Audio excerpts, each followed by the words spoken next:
AEW Dynamite has been around for 6 years. 6 years, and they still cannot book a good show. This show was boring and bland. But there was one or two good things on this show. Andrade is back in AEW. Cool. That is interesting. I kind of expected that he would show back up. I truly did. I just didn't think it would be this soon. I didn't think we were going to get Andrade until probably next year sometime. Maybe make an appearance at Revolution in March of next year.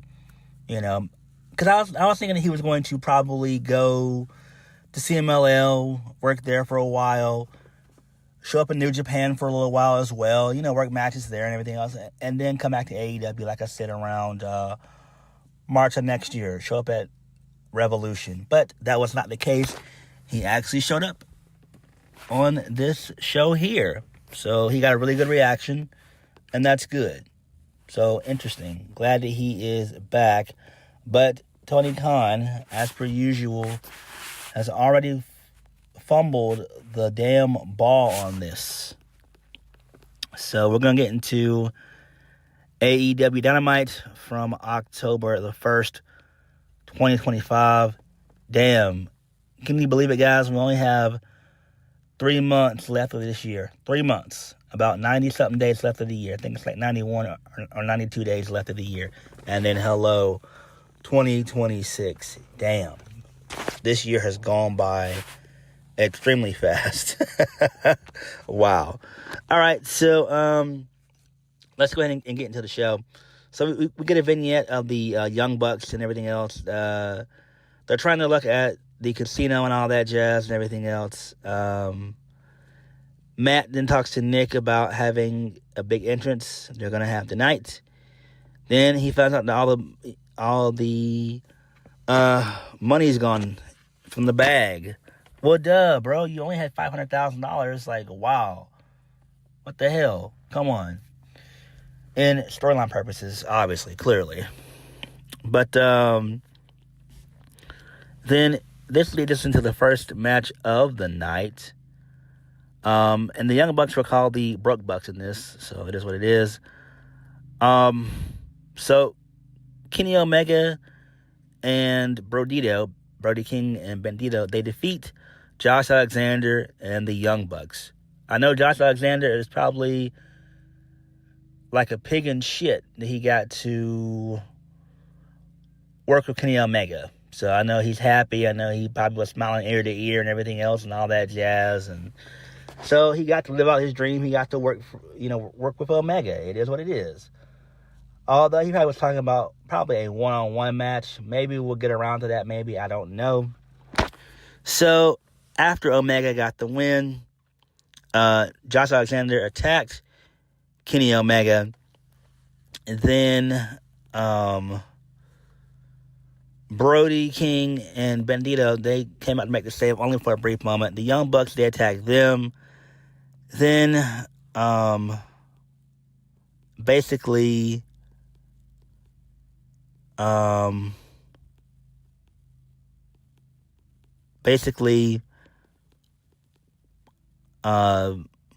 Bucks, they're about to attack Omega. But who makes the save? Jurassic Express. So they show up. Crowd goes wild for that one. Then Jack Perry and Luchasaurus, they get into... Omega and Jack Perry, they get into it. They have some words and all that jazz. They argue. We couldn't hear what they were saying, but they were arguing nonetheless. So, and then the Young Bucks, they were about to come to, and then Jungle Boy attacked the Young Bucks, laid him out with a suicide dive. And Jurassic Express fought the Bucks to the back. Then Omega got on the mic, and he expresses his gratitude to the fans for 6 years of AEW. So then he does his usual goodbye bang stuff. Lights go out. Andrade shows up. He's in a mask and a suit. He beats the shit out of Omega. I think he hits the DDT that Moxley does, the paradigm shift, but he turned it into a net breaker, which was awesome. I don't know what he's calling it. Then he shakes the hand of Don Callis, and so there is that. So it's fine there. Clearly, they're setting up something with Andrade and Omega. I'm glad that Andrade is back. Again, I didn't expect him to show up until like sometime next year. I kind of figured he would go back anyway. But clearly, him joining this lame-ass super faction of the Don Callis family is bullshit. It's lame because we have so many jobbers in this faction, from Josh Alexander to Hechicero, Lance Archer, Rocky Romero, Trent Beretta, and the like. You have those bums in there. When really and truthfully, it should just be the best of the best. Like 3 or 4 guys. Kyle Fletcher, Takeshita, Okada, and Andrade. And if you want to keep Josh Alexander in there as a backup guy, you can. As a fall guy, you can. Yeah. But other than that, everybody else are bums. They're total fucking bums. But it is what it is. I'm glad that Andrade is back. Good for him.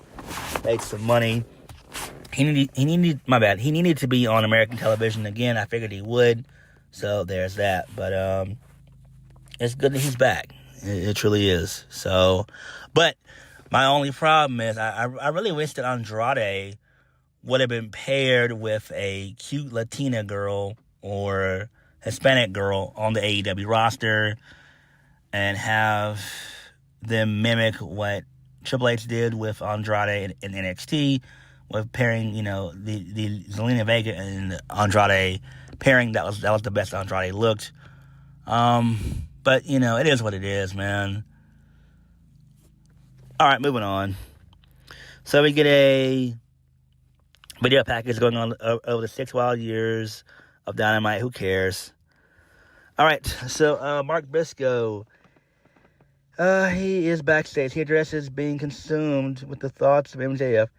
He talks about beating MJF at All Out and sending him on a sabbatical before turning his attention to the fact that he and his friend Hologram have lost their chances at winning gold. He has some Orange Cassidy getting a shot tonight, saying that he's happy for his friends and he'll be celebrating with Orange Cassidy when he wins the title. And MJF will be sitting at home licking his wounds and recovering. All right, whatever. There's that. So Kyle Fletcher defeats Orange Cassidy. He retains the TNT Championship. I don't give a shit about this at all. Waste of time. Kyle Fletcher wins via the Brainbuster. So then, fake hologram shows up.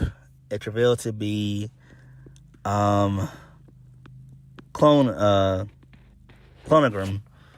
So there's that. Who cares? I don't care about this shit. So we got 2 new members of the Don Callis family. There's like 18 guys in this faction. It makes no sense. Again, when you're building factions, you only need about 3 to 4 guys. That's all you need, really. Seriously, that's all you need. I think 4 is the perfect number. It's fine. Like, especially if they're like a serious faction. I'm not talking about like Dark State from NXT or whatever. I'm talking about like a real serious faction of young guys that are getting pushed. They have none of those guys in AEW right now. Well, actually, they do with Kyle Fletcher, but Kyle Fletcher, Takeshita. Takeshita's in his, I think he's in his mid-20s, I think. It's about 27, 28. Well, no, late 20s. Kyle's in his mid-20s. Okada's in his mid-30s. So, it is what it is. But those should be the main guys that Don Callis is focused on, and Andrade. Those should be the 4 guys that he has under his wing, and he guides them to championship gold. You know what I'm saying? So, but it is what it is. Moving on. So, Mercedes Moné, she's backstage, and she throws out an open challenge. She's going to be taking on a local talent in Florida next week at Daily Express. So, I assume it's probably going to be somebody who used to work for NXT. It could be Jasmine Nix. You never know. I'm just throwing it out there. You never really know. It could be maybe Casey Catanzaro. It could be the other Casey. I forgot her name. Is it Katana Chance? It could be her. So you never know. It's going to be some former NXT chick that used to work for the company is going to show up next week, more than likely.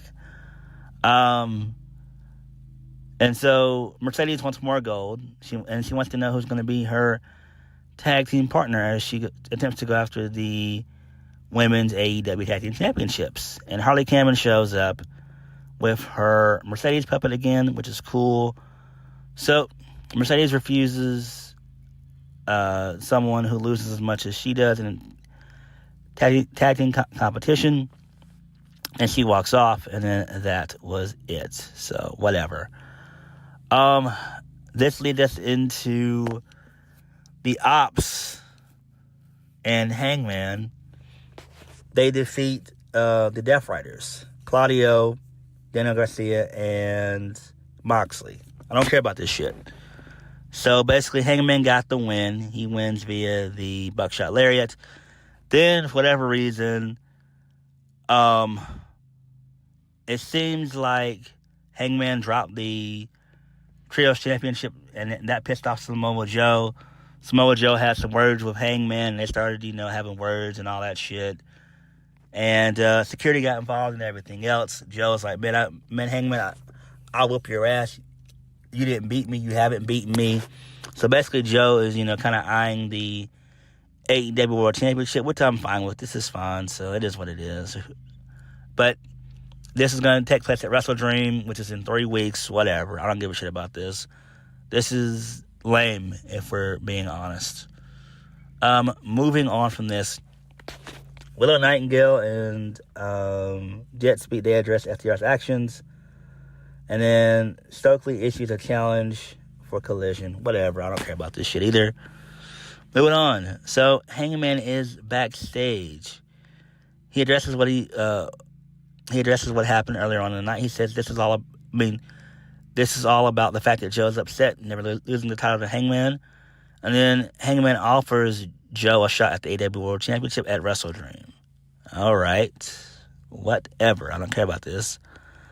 Tony Storm defeats Ty Mello, which is cool. The match is pretty long.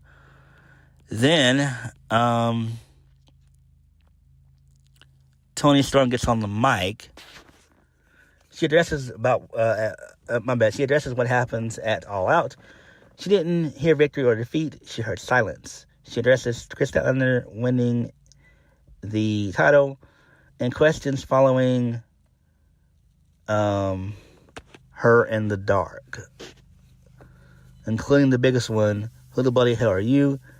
And then this leads to Tony Storm telling Chris Statlander she's not finished with her yet, and she wants to answer the question one-on-one. Chris can name the time, place, and Tony Storm will be there. So that was it. This is fun. This is probably going to set up a rematch not really a rematch, but a one-on-one match at Wrestle Dream. And maybe you have Tony Storm lose there too. And then I guess you have her enter into the tag team tournament, and she ends up winning the gold there. So I think that'll be the best bet for Tony Storm. She's been AEW Women's World Champion 4 times already. I think that's more than enough. It's time for her to do something else, and I think this will be a perfect time for her to, move on from that, work with somebody, put them over, and share some of the spotlight, kind of do what Charlotte Flair's doing right now in WWE over on SmackDown, well, the main roster in general. So that's what should happen, if we're being honest. And I think Toni Storm would be good. I think, you put her in a tag team for maybe like 6 months to a year. Well, actually, yeah, just put her in a tag team for a year and see what happens. That's what I really would do. We get a video package about Sammy Guevara and Eddie Kingston. Collision bullshit. Who cares? I don't give a fuck about this. Moving on. Samoa Joe. He's backstage. He's talking about the misunderstanding that led to his issues with Paige. He talks about being so distracted with the Death Riders that he nearly forgot who he is. He's Samoa Joe. The man Hangman never beat for the AEW World Championship. Then he runs the champ down, and then that was it. And then the match is official for Wrestle Dream. Samoa Joe should damn sure be the one to dethrone Hangman. Hangman needs a short run as champion. Enough. Get him out of the title picture ASAP and just move on from him. I get it. You want to keep him as champ for a while, but look, we've been there, done that. Look, Hangman's second reign has been abysmal. It's been abysmal. He has no one to really feud with, and I think if you go ahead and kind of just hot potato the championship, you give it to Samoa Joe. You have him You have Samoa Joe run with the title for the rest of the year, and then you maybe have him lose it at Revolution. So you give him October, November, December, January, February, March. You give him basically a 6-month title reign as champion. I think that would be fair, in my opinion. Because Hangman, to me, he's okay in small doses, but Hangman is total mid-card. He's not a main event guy. If Hangman was in a WWE right now, he would literally be in the mid-card. He would literally be in the mid-card. If he was in NXT, he probably would be in NXT for 6 months. He'd be champion, NXT champion for maybe like a month or two, and then he would be called up to the main roster and be in the mid-card. But, that's kind of where Hangman should be. That's just me being honest. Moving on from that, let's lead us into Gates of Agony versus the Swirl. I don't know what the hell this was. Blake Christian was in this shit. And my bad. Gates of Agony, they won the match. I don't give a shit about this. Whatever. So, MVP, he shows up on this show with the Hurt Syndicate. He's got some questions to remind everyone, to remind Ricochet that he's in MVP's neighborhood. MVP admits that at all out he embarrassed himself. He owes the fans and the Hurt Syndicate an apology as he allowed Ricochet and his backup to beat him up, backup dancers to beat him up. So, Bobby and Shelton didn't lose the match. He did. And then that leads him to wonder if he's lost a step. But the thing is, he doesn't want to wrestle. He wants to fight. So he then issues a no DQ match, street fights, at Ricochet. So whatever. I don't care about this. Like, why? Why are we getting into this? And then Chris Statlander, we go backstage. He accepts the challenge at Wrestle Dream, and that was it. So Andrade and El Clone, they're added to the family. Don Callis issues a challenge to Brodito for the World Tag Team Championships. And it's going to be Okada and Takeshita entering the challenge. So that's cool there. That makes sense. That's kind of worth watching. So that does make sense to kind of watch Title Tuesday for that. We'll see how that goes. I don't think that they'll end up losing, that being Brodito. I think they'll probably end up winning. And then maybe at Wrestle Dream is when they'll lose the titles for good, maybe. I don't fucking know. I really don't care about this shit. Main event of the evening, which I did not watch. It was the Death Riders again. So it was a mixed tag match. Darby Allin and Chris Statlander, they defeated Willa Yuta and Marina Shafir. I don't care about this shit at all. I really don't. So basically, Toni Storm shows up, and it's a confrontation between her and Statlander. And Moxley grabs the belt. He wraps it around the throat of Darby. And he basically is going to tell Darby for the first time in his life he's going to say the words "I quit." So there's that. Who cares about this shit? I really don't give a shit about it. This was an okay show. Andrade returning is fine. That makes sense. I just wish that he could have been paired with a manager, whether it would have been Jose the assistant or some random Latina or Hispanic chick on the AEW women's roster, or just find somebody. That would have been great. Main event was shit. And everything else I just don't care about. But, Andrade showing back up to AEW was fine, I guess. But, what do you guys think of the show? And are you guys excited for Title Tuesday? For me, I think it's going to be kind of a lame show. Although I am looking forward to the match, Brodito versus Okada and Takeshita. I wonder how that's going to play out. Might have to tune into that. Still going to watch NXT and AEW. I'm going to watch both shows. I'll probably watch NXT on television, and then I'll watch AEW on my tablet. So it is what it is. But again, what did you guys think of the show? And are you kind of excited for Title Tuesday? Like, comment, subscribe. Peace.